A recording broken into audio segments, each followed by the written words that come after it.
Assalamualaikum warahmatullahi wabarakatuh. Biografi Syekh Asnawi Caringin Al-Bantani. Pada usia yang masih sangat belia, 9 tahun, Syekh Asnawi sudah dikirim ayahnya untuk menuntut ilmu ke Mekah. Di tanah suci, Syekh Asnawi kemudian bertemu gurunya Syekh Nawawi Al-Bantani yang merupakan guru di Masjidil Haram. Bukan sekadar karena sama-sama kelahiran Banten, Syekh Asnawi dapat dekat dengan sang guru. Namun kecerdasannya juga membuat Syekh Nawawi mengajarkan banyak hal pada Asnawi. Bertahun-tahun Asnawi belajar di tanah kelahiran Islam, sehingga ketika dirasa telah mumpuni dalam agama, ia pun dipercaya untuk mendakwahkan Islam. Maka Syekh Asnawi pun pulang kembali ke tanah lahirnya, Banten. Ia pun mulai mengajar dan mengundang ketertarikan banyak pemuda hingga menjadi muridnya. Tersiarlah nama Asnawi sebagai ulama di kawasan Banten dan sekitarnya. Kepiawaiannya dalam berdakwah membuat nama Syekh Asnawi tersohor sebagai ulama besar di Banten. Peran kebangsaan. Tak hanya mengajarkan agama, Syekh Asnawi juga terkenal semangatnya yang menggebu-gebu dalam melawan penjajah Belanda. Ia mengorbankan semangat pemuda untuk melawan dan menentang kolonialisme Belanda. Apalagi saat itu seluruh wilayah Banten berhasil dikuasai penjajah Belanda. Bahkan tak hanya mengobarkan semangat kemerdekaan lewat lisan, tapi juga aksi. Syekh Asnawi juga dikenal memiliki ilmu bela diri yang sakti. Syekh Asnawi yang tangguh dan berhasil mengajak pemuda untuk melawan penjajah pun menjadi ancaman bagi Belanda. Apalagi Banten dikenal sebagai tempat lahirnya para pemberontak Belanda, bukan hanya dari kalangan rakyat biasa, melainkan juga dari kalangan ulama. Alhasil, kiai pernah ditahan oleh penjajah di Tanah Abang serta diasingkan ke Cianjur. Ia dihukum lebih dari setahun dengan tuduhan melakukan pemberontakan. Namun, selama ditahan dan diasingkan, kiai tetap aktif menyampaikan dakwah Islamiyah. Ia mengajarkan syariat Islam kepada masyarakat sekitar dimanapun berada. Mendirikan madrasah dan masjid Caringin.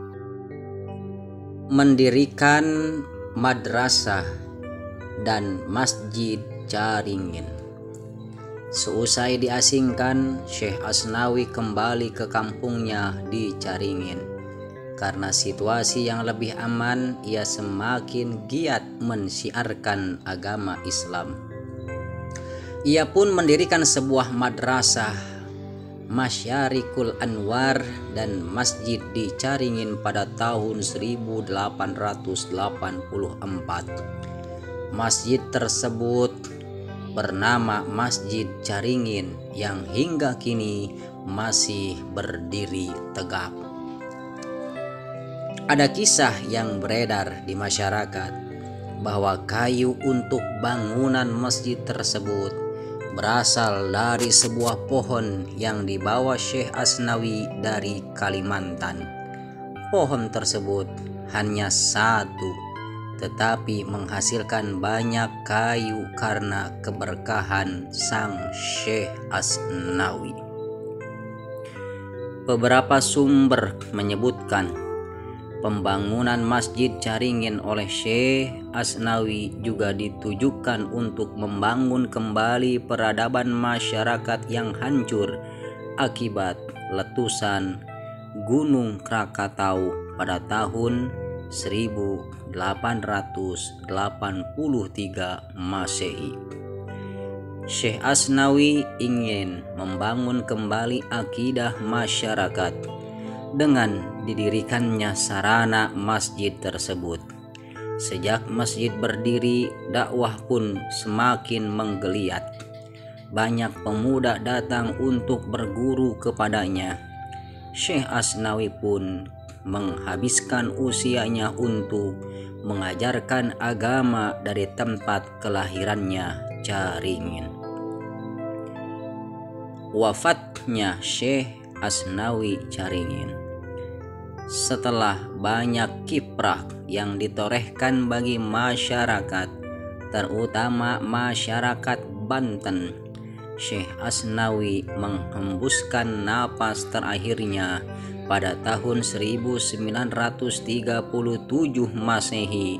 Ia meninggalkan banyak sekali anak, yakni 23 putra dan putri. Ia dimakamkan di dekat masjid yang ia bangun, Masjid Caringin. Hingga kini banyak masyarakat yang rajin berziarah ke makamnya.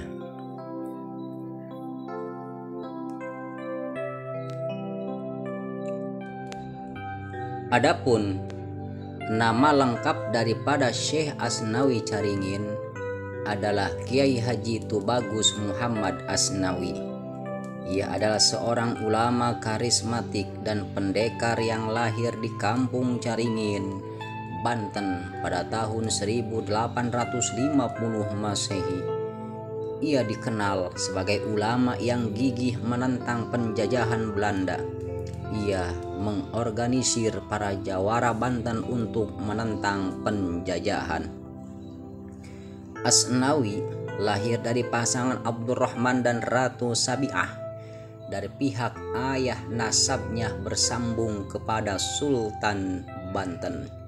Sedangkan dari pihak Kesultanan Agung Mataram, sejak usia 9 tahun Asnawi sudah dikirim ayahnya untuk menuntut ilmu di tanah suci Mekah. Di sanalah ia berguru kepada Syekh Nawawi Al-Bantani bersama santri-santri asal Indonesia, semisal Kiai Khalil Bangkalan, Hadratus Syekh Hashim Asy'ari, dan lain-lainnya. Selain belajar ilmu agama, ia juga belajar tarekat kepada Syekh Abdul Karim Tanara, ulama Banten yang bermukim di Mekah. Setelah mengaji bertahun-tahun di tanah suci, Asnawi pulang ke kampung halamannya pada tahun 1870 untuk mengamalkan dan menyebarkan ilmunya. Ia mendirikan pesantren di kampung tersebut. Pesantren tersebut dikenal dengan ilmu fikih, tasawuf, dan ilmu bela diri. Ketika Gunung Krakatau meletus, ia beserta keluarganya selamat dengan mengungsi ke kampung Murui, Menes. Sayang, seluruh pesantrennya di Kampung Caringin hancur lebur. Ketika kembali lagi ke kampung halaman dari pengungsian, ia membangun ulang pesantrennya serta mendirikan masjid yang diberi nama Masjid Agung As-Salafi, atau menurut sumber lain Pesantren Agung Salafiyah. Arsitektur Masjid Salafiyah merupakan campuran dari unsur lokal dan luar. Unsur lokal terlihat dari atapnya, sementara unsur luar terlihat dari bentuk jendela dan pintu dengan ukuran relatif besar. Juga pilar-pilar yang mengelilingi masjid konon kayu untuk masjid tersebut dibawa oleh Asnawi dari Kalimantan. Sebelumnya, kayu tersebut tidak bisa ditebang. Kalaupun bisa ditebang, pohon tersebut muncul kembali. Setelah berdoa, pohon itu bisa ditebang dan dibawanya ke Caringin. Masjid tersebut masih berdiri sampai sekarang. Pada tahun 1925 Masehi, ia mengerahkan santri-santrinya untuk turut membangun jalan antara Labuan dan Carita. Karena memimpin pemberontakan pada tahun 1926, ia dan keluarganya dipenjara pemerintah kolonial Belanda. Mula-mula dipenjara di Tanah Abang, Jakarta, kemudian Cianjur. Selama di pengasingan, ia tetap berdakwah dan mengajarkan tarekat ke masyarakat Cianjur. Sementara anaknya Kiai Haji Muhammad Hadi dan menantunya Kiai Haji Ahmad Khotib yang juga ikut memberontak dibuang ke Digul Hulu, Papua sekarang. Kecintaannya akan perjuangan terhadap ilmu agama melalui pesantren, penjara tidak membuatnya jerak dari dalam penjara.